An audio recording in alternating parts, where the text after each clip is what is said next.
So is it necessary that the elements has to be stored in ascending or a descending order?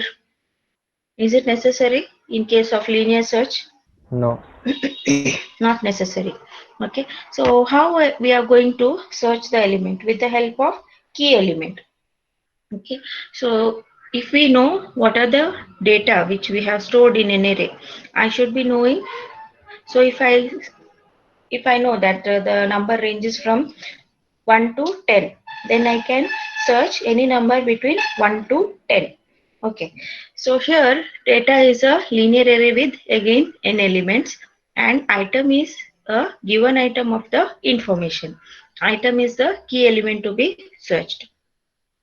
So in this algorithm, it will find the location of the item in data. Searching means what? What it will be searching? Whether it will check that element is there or not, or whether it will check the location of that element. What it will search for, or what will be the output? Key element. Yeah, key element. Location. Location. Location. Okay, key element which I'm going to use for searching in an array. Okay, so what it will give the reply with, or what will be the output? Okay, so if I give the number to be searched is 4. Okay, 1 2 3 4 up till 10 elements, I mean up till 10 numbers I have stored in an array. Okay, so if I want to search the location of 4, then it will give me the location of 4. So if I want the address, I should write the code in the form of displaying the address of that element. Or if I want to know the index value, then I have to write the code in the form of displaying the index value of that element. Correct. So always it will start searching from the 0th index. So this algorithm finds the location, which is denoted as capital LOC, of item. Item is number of elements in the array in data. Or it will also set location is equal to 0 if the search is unsuccessful. Okay. So what if it returns 0, which means what? Which means that element is not there in Not. the array. Correct? Yes, ma'am. Okay. So if say for example I am going to search number 12, from the range of 1 to 10 elements are there, the key element or the item is set as 12 to search 12. So whether it will return the location of that number? No, it will return 0. 0 in the sense unsuccessful, or it cannot find the location of number 12. Okay. So first what we have to do, first step is insert item at the end of data. Okay. So you have to set the data n plus 1 is equal to item. So you have to enter all the numbers. So initialize this counter, that is location is equal to 1. Okay. So if it returns 1, then it is successful. If it is written 0, it is unsuccessful. Then it will start searching for the item. So it will repeat until it reaches to the location of the data which we want to search. Okay. If it is not there in the first location, then the location will be set to the next pointer. So it will be pointing to the next element, that is location plus 1. So it keeps on searching inside this loop. So if it finds the element, then it will display the index of that. Then again if it is not found, it is set to 0. Okay.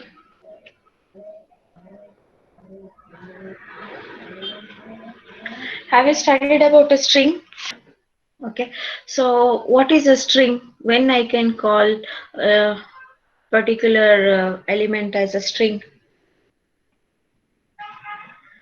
When more than one, or so when more than one characters are arranged in a sequential order.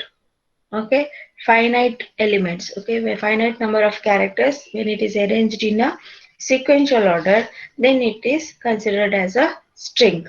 Can I declare an empty string? Yes. Okay, so finite sequence of 0 or more characters is called a string. So The number of characters in the string is called as string length. How many word characters a particular string is having.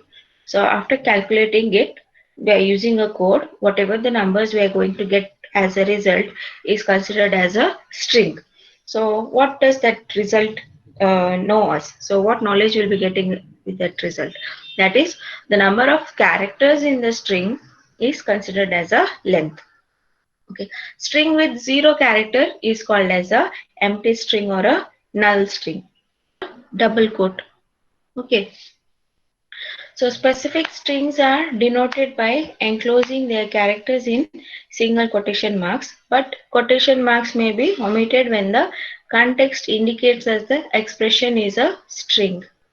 Okay, so it can be removed. The quotations can be removed based on the how we are going to indicate or how the expression we are going to write to represent the string. Clear? Okay. How to store the string? Okay. So is it a sequential? If it is a sequential order, then again it is similar to that of storing the elements in an array. So strings are stored in three types of structures. One is of a fixed storage length.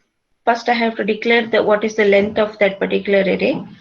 That is fixed storage length. Then variable length storage with the fixed maximums. Okay. So if I declare str of 100, okay, maximum I can enter how many characters?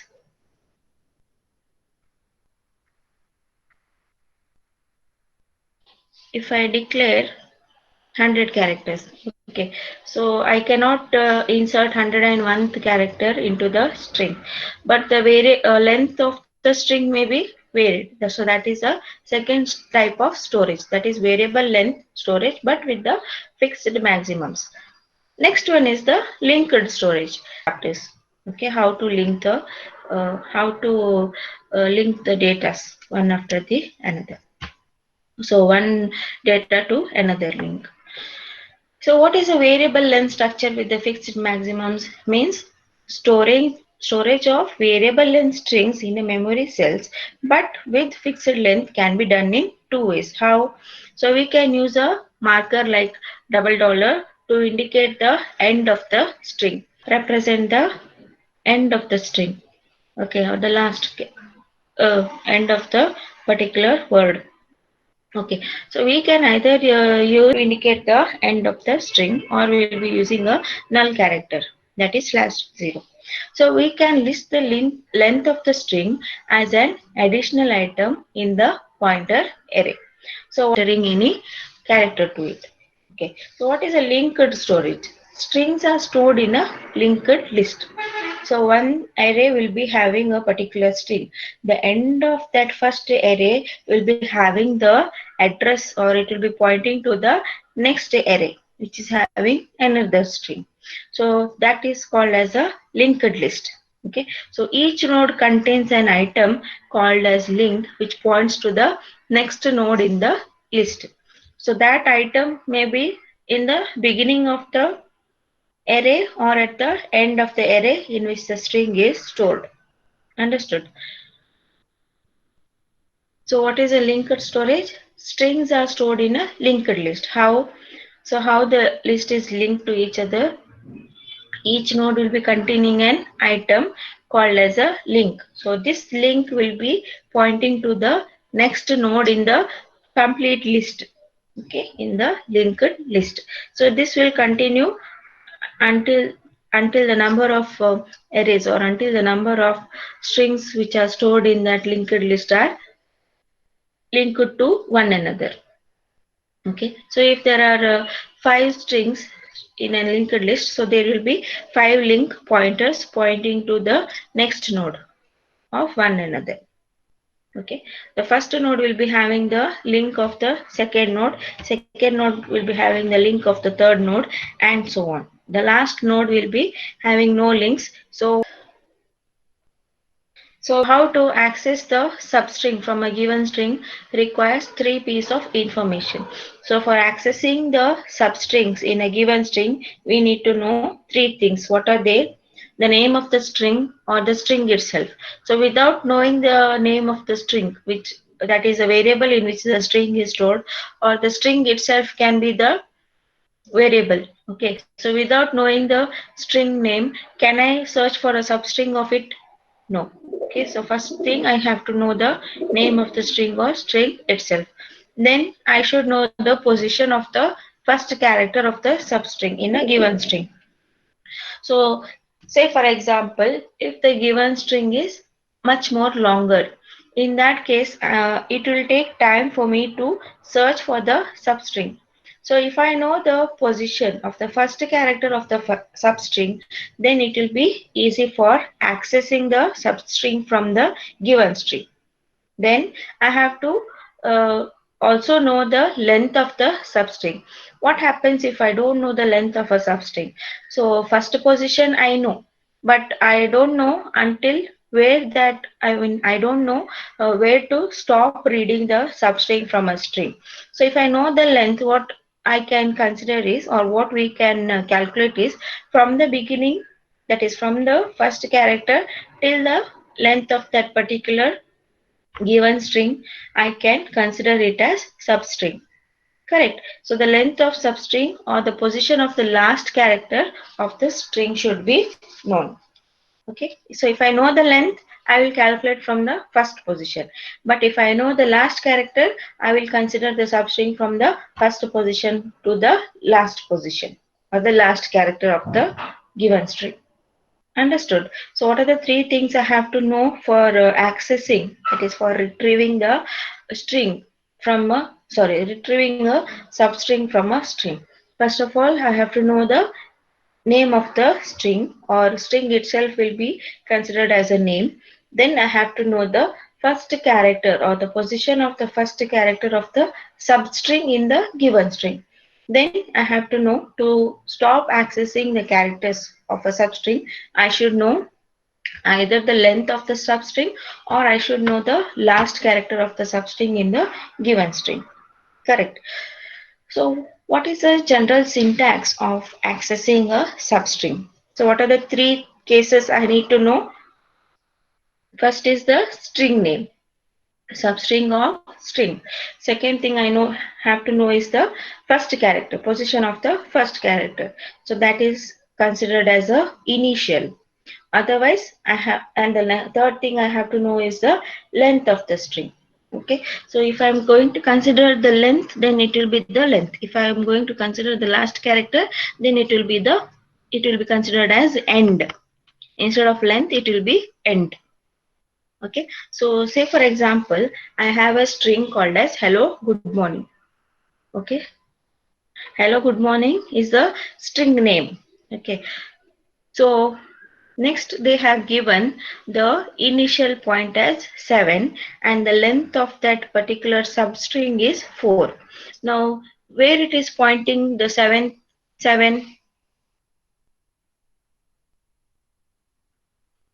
So in this case, in this example, it will start H is 1, E is 2, L is 3, one more L is 4, O is 5. The space also it will consider as a character. So that is 6. Space is considered as 6. So seventh character is which one? G.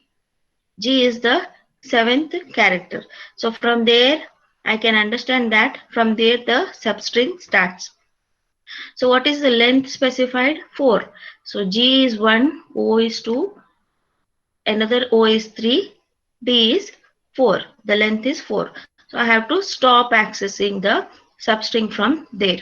So good is the substring in the given string. Understood? Have you understood? Yes, Yes, ma'am. ma'am. Okay. Going on to the next slide. Okay. So it is also called as pattern matching. So it refers to finding the position where a string pattern, that is considered as P, first appears in a given string text. Text is considered as a T. So we use the operation index. So if I want to uh, find the character in the given, so the character is considered as a pattern P in a given string T. Okay, so what it will do, it will find the position. So that particular thing is called as indexing. So the general syntax for indexing is, what we have to know, we have to know which string it is. So we have to know the string, that is text, and the character which we want to check for or for match the pattern, that is P. Okay. So index of text comma pattern is the syntax for indexing the characters. Okay. So if pattern is not present in the text, then the index value is assigned to 0. Okay. So if in the given text that particular pattern or that particular character, okay, say for example in the text good, GOOD, okay, and the pattern I will be giving as I. Okay.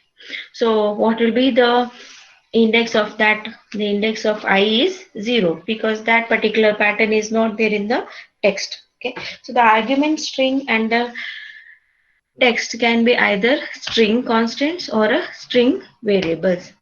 Arguments in the sense whatever the characters which we are going to give, and the text, that is a string, can be either the string constant, so the given string will be constant, or the given string will be varying. So example, suppose the text T contains have a great day. So have a great day is the text which we are having. Then, so how we are going to give the index? We should know the text of the, I mean, text should be there and the pattern should be there. Okay, now the text is have a great day. So now I'm going to give the index for each of the words or the characters in the text. Index of text, that is great, and index of T is morning, and index of T is have. So in that we have great is there in the given text, morning whether it is present in the given text, the word morning whether it is present in the given text, no. No. Okay. No. 0. Okay, so do we have the word have in the given text? Yes. Yes. So then we have to find the position or find the index of those words in the given text. So it will be having the values. How it is 8 here for grade, starting from the first character. H is 1, A is 2, V is 3, E is 4, space is 5, A is 6, space is 7, G is in the 8th index. Okay, so 8 it will return. So next word or the next pattern is morning. Since morning is not there in the given text, it will be returning 0. So the value for the index is written given as 0. Next pattern is have. So we have that word in the given text. So what is the position or what is the index? First only we are having. So it will it will reply with the, or the output value will be returned as 1. Understood? Understood the way of indexing? Yes, First ma'am. we have to Yes, know, ma'am. first we have to know the text. Then we have to check for the given pattern whether it is present in the given text or not. If it is present, we have to find the location. We have to match that particular pattern. If it is there, it will return with the index value. If it is not there, it will return with the null value, that is 0. Okay.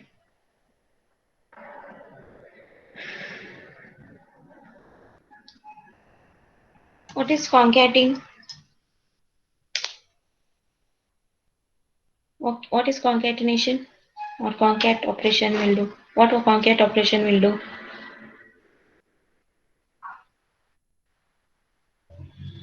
Combine. Combine or add two strings. Okay. So where it will be added? To the end of the first string. So here we have two strings S1 and S2. So uh, S1 is saved as a good and S2 is saved as day. So after concatenation operation, what it will be? It will be a single string as good day. Okay, so here we can either represent it as S1 double slash, okay, forward slash S2 is a string consisting of the characters S1, then it is followed by the characters of S2. So this is simple, you have studied in the how to calculate the length of a string. So what is the uh, length it will come out, or what is the value it will return when I want to calculate the length. So that is the number of characters which is present in the string. So it will return the values of number of characters which is present in the given string. Okay, so the number of characters in a string is called as its length. So we can also write it as length of string. So length is in capital letters. For the length of a given string, okay, so therefore length of what is the string now in this example? String is computer. So what is the length of it? How many characters are there in that? How many characters are there in the computer string? 8. 8 characters. So you can see here the string is written in a single quote. Second example, length of only single quotes are there. Do we have any character over there? No. No. Okay. So since we don't have any character over there, the length of a string is 0. Understood? Simple. Pointers and dynamic memory allocation. What is the meaning of pointers? You have studied how to declare a pointer with the help of asterisk. Okay, so address operator symbol is ampersand. So ampersand is the address operator. Asterisk is the dereferring or the indirectional operator. One more name for the pointer operator is dereferring or indirection operator. So how I'm going to declare the pointer?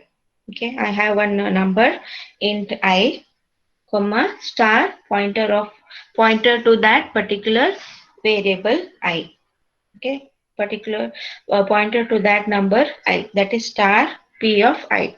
Then I is what now? What is the type of I? Which is the data type of I? It is a integer data type. So I is an integer variable and p of pi is a pointer to that particular integer. So if I say pi is equal to address of I, correct? P of I is the pointer to that variable. P of I, only P of I will give me what? Will give me the address of that particular integer where it is stored in the memory. Address memory location or the memory address it will return if I write only pi. If I write star pi, what I will get? I'll get the value of the variable which is stored in the variable I. Say for example, I have stored I as 8. Okay, and the address of that variable is 3048. Okay, address as 3048 and I is equal to 8. So if I write P of I, what it will return? And if I write star P of I, what it will return?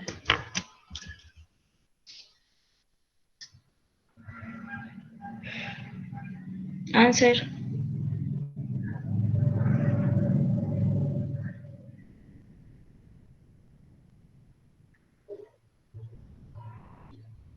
PFI will give me what? Address Address. What is the address? Given address here. 3048.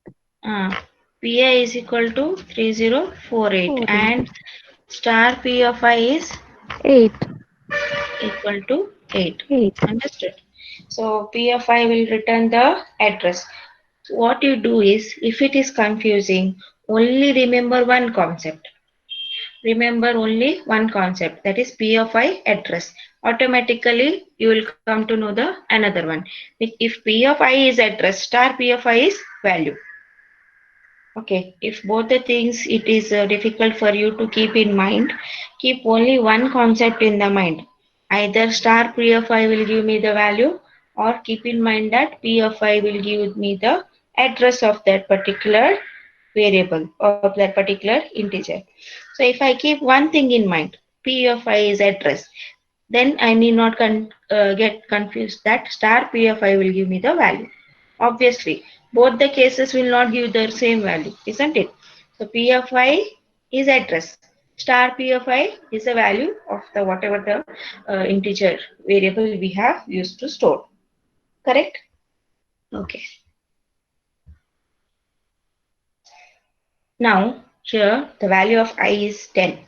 So star P of I will return what? Address or value?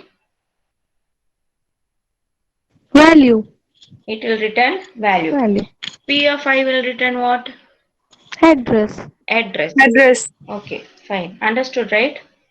And if P of I is equal to null, which means what? If P of I is equal to null, means address is null. Correct. If P of I is equal to null, means address is null. If address is null, which means there is no variable or no integer variable which is stored in that address. So it will not return any value. Okay, so P of I doesn't have, so P of I equal to null in the sense address is null. So the I variable does not have, I mean I variable do not have any value stored in the memory. That is why it is giving P of I equal to null. If it is not equal to null, then there is some value. If it is equal to null, then there is no value initialized to the variable I. Okay. Now, what is dynamic memory allocation? Pointer we have studied. What is dynamic memory allocation? Dynamic means what? Dynamic and static. Static is constant. Dynamic is changeable. Okay. So the memory allocation. So is it necessary that how many ever memory space you have in a system? Okay, if I'm going to store a new file in the system, is it necessary that it has to be stored sequentially? Some systems will be having a program such that it will make sure that whatever the new files are going to be stored in the memory will be stored in a sequential order. But is it compulsory to do that? No, not necessary. So wherever the space is there, okay, I can store the data. But what happens in this case is the in between the whatever the memory is there, it might be used by another files or it may not be used by another files because there may be varying of the size of the free memory size which we are having. Okay, in C, it will provide a mechanism of heap or a runtime. So during runtime, it will allocate the memory. It is not like I am going to store the file or the data in this particular address itself. So the memory allocation is dynamic and it will be, so the memory will be allocated to any of the data during the runtime. So this is provided in a C programming. Have you studied about malloc and calloc? Malloc is memory allocation. So this function malloc will be is a pointer to start of an area of the memory where you are going to store the data. So if the malloc pointer is returning 0, then there is no data stored in the memory. And free function. Okay, so this will give me which part of the memory is free to store the data. Okay, so this is dynamic memory allocation. Allocating the memory or storing the data into the memory will be done during the runtime in C programming. Malloc is a function of memory allocation. So it is representing as a pointer to start of the memory address. Okay, it will point to the starting of the memory address malloc function. So if there is no data which is stored in which has to be stored in the memory, it will return the null value. And free function will, now can you analyze this program? What are the two variables we are having here? We have two variables, that is I and f. What is the data type of I? Integer. Integer. Data type of f variable? Float. Float. Float. So can I have the same pointer for both the variables? No. No. So I have to declare two separate pointers for each of the variable. Hashtag of p of I or star p of I is a pointer for variable I. Hashtag of p of f or star pf is the pointer to the variable f. That is a floating integer, floating numbers. Float numbers is nothing but the integers with the decimal points. Okay. So p of I is equal to int star malloc size of integer. Means what?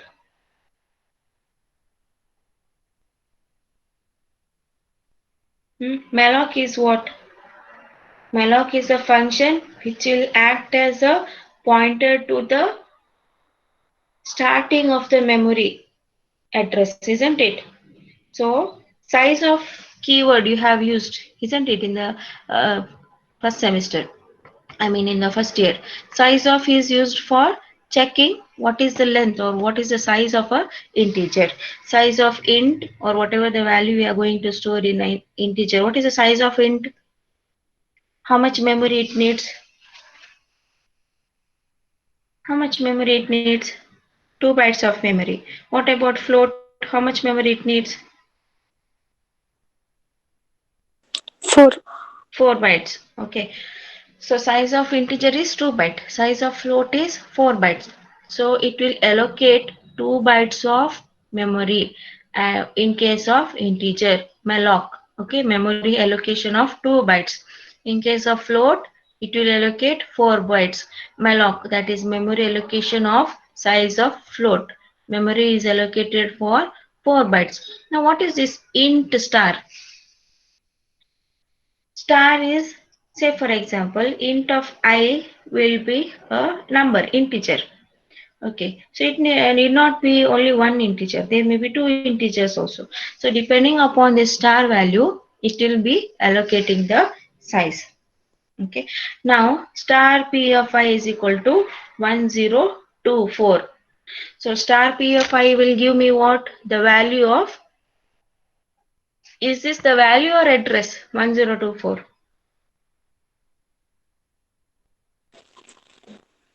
Ad- Address.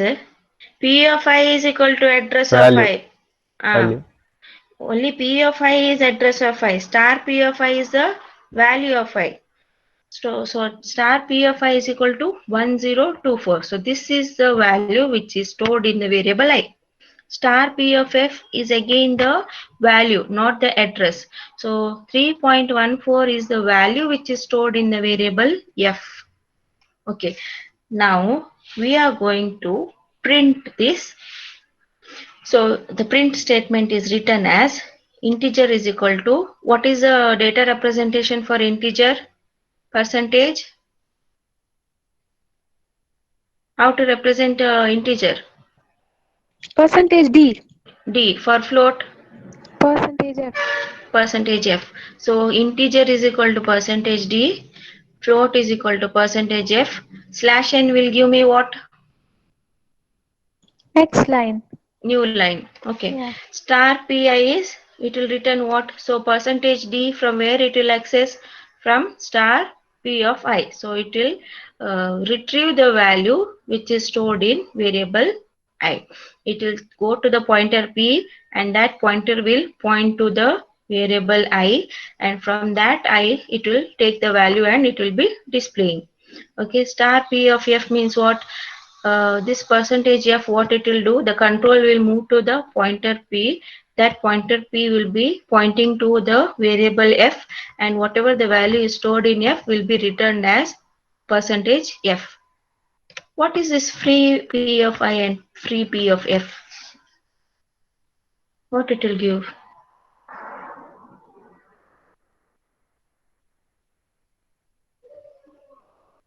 What it will give?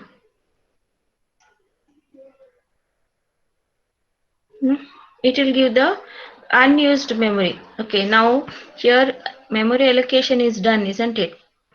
So if that whole memory is not utilized, what is happening? There will be some free space. Okay, so for both the integer, we have allocated a size by using a malloc function. So in that malloc function, the size is allocated, and if that size is not completely utilized, which means some of the memory is free. So in that case, it will return whatever the free memory space we still have for both the variables I and f. Okay, so I can either use that memory, or I can not use that memory. Okay, if P of I is equal to integer of memory, allocation size of integer equal to null. Both the cases are null. Then what is happening here? Okay, so if it is returning null value, so allocation of the memory will take place during the runtime. Correct. So it will allocate the memory depending upon the data type. And so it will check if that memory allocation, if it is equal to null, which means the system is saying to the programmer that there is no space or there is no memory which can be allocated to the given variable, or there is no memory in the system which can be allocated for the data type of variables which we are going to use in the program. So in that case, what it should print? It should print an error message saying that insufficient memory. Okay. So there is no 2 bytes of memory, or if there is no 4 bytes of memory for integer and for float in the system. In that case, what it will do? System will search if there is memory space for allocation. Okay. If it is not there, then it will return with the error message. Okay, so what will be the similar code for the previous one? PFI will return what? PFI will return the address of that particular variable.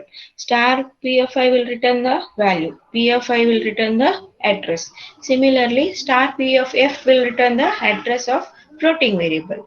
If in both the cases, so not symbol, you can see this exclamatory mark, isn't it? What is that? Negation symbol or not symbol. If the memory allocation size is not allocated for, if the memory address is not there, then which means there is insufficient memory. So can I write this form? Can I write these codes instead of writing the previous code altogether? Yes or no? So in the previous code, I had many statements, many number of statements. First it will allocate, then it will check for if the allocation or if the memory is there or not. But here in 4 statements, I can complete the search as well as allocate. Yes or no? So first what it will do? First it will check if the memory is there or not. If it is there, then it will allocate using the allocation function. Okay, so if it is not there, directly it will return with the print statement or the error statement. But in the previous codes, what happened? First, we already allocated the size. So during runtime, it will system will start searching for the memory, and it will keep on searching for the memory. So finally, it finds that there is no memory in the system. Then it will return the error message. But in this case, what will happen? First only it will check if the memory, free memory space is there or not. If it is there, then it will allocate whatever the size of the variables we are using or the data type we are using. If it is not there, directly it will reply with the error message. Understood? Yes or no? So either we can write the program using many statements, or I can write the statement with few, write the program with few statements.